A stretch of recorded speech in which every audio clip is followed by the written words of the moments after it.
నేను వచ్చే సంవత్సరం ఇదే రోజుకి కనీసం 1 కోటి మొక్కలు నాటి, అలాగే ఫారెస్ట్ ఫైర్స్ అడవిలో కార్చిచ్చులు కనుక ఆపగలిగి, ఇందాక మన అంకరావు గారు చెప్పినట్టుగా, కొమిర అంకరావు గారు చెప్పినట్టుగా అడవుల్లోకి గొర్రెల్ని పొట్టేళ్ళు మేపడానికి తీసుకుపోయి అక్కడ గడ్డి కోసం కాలుస్తూ ఉంటారు. వారికి కొంత అవగాహన సదస్సులు పెంచి వచ్చే సంవత్సరం ఇదే సమయానికి మనస్ఫూర్తిగా మీతోటి అనుభవంతో మాట్లాడతాను. ఒక అటవీ శాఖ మంత్రిగా కావచ్చు, పర్యావరణ శాఖ మంత్రిగా కావచ్చు. అలాగే ఒక్క వాక్యం చెప్పి నేను ముగిస్తాను. చెట్టు అదేదో మనకు ఒక ఆశయమో దానికి, ఇది చెట్టు మనకు ఆధారం. కేవలం పక్షులకి వీడికే కాదు, ప్రతి ఒక్కరికి చెట్టు లేని జీవితాన్ని ఊహించుకోండి.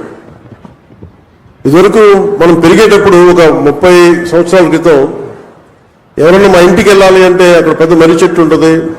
ఆ మర్రి చెట్టు నుంచి కుడి చేతిలోకి వెళ్తే ఈ దారి ఉంటుంది. ఎవరి ఇల్లు ఫ్రెండ్ ఇల్లు తెలియాలంటే ఎలారా మీ ఇంటికి రావడం అంటే మా ఇంటి ముందు గోరింటాకు చెట్టు ఉంటుంది. ఇట్లాంటివన్నీ పోయినాయి. ఇప్పుడు అసలు చెట్టే ఆనవాళ్ళు అయ్యేది. అలాంటి చెట్లను మనం సంరక్షించుకోవడం మానేసాం. కానీ అదృష్టవశాత్తు మనకి ప్రకృతిని పరిరక్షించగలిగే అవగాహన ఉన్న ఒక బలమైన వ్యక్తి మనకు ముఖ్యమంత్రిగా ఉన్నారు మనకి. అందుకు మనం నిజంగా మనం గర్వించాం. ఈరోజు మా అందరికీ కూడా ఆయన ఇచ్చిన టార్గెట్స్ ప్రతి చోట 33% ఉండాలి ఫారెస్ట్ కవర్ అంటే, మా అందరికి ఇచ్చిన టార్గెట్ ఒక 50% ఆంధ్రప్రదేశ్లో ఉండాలి. ఆంధ్రప్రదేశ్ తలమానికంగా ఉండాలి. ఈ పర్యావరణానికి సంబంధించి కానీ, అటవీ సంరక్షణకు కానీ, నగర వనాలకు కానీ, చెట్లు విరివిగా పెంచడానికి కానీ, వాటిని స్ఫూర్తిగా తీసుకొని వచ్చేసారి మనస్ఫూర్తిగా కలుస్తాం తెలియజేసుకుంటూ, మీ అందరికీ మనస్ఫూర్తిగా ఈరోజు గౌరవ ముఖ్యమంత్రి గారు ఏం చెప్తారు అనేది మీతో పాటు నేను కూడా వినడానికి సంసిద్ధంగా ఉన్నాను.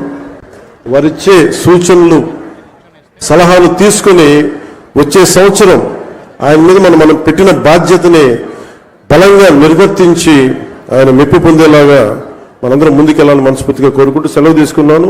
జై హింద్. ధన్యవాదాలండి.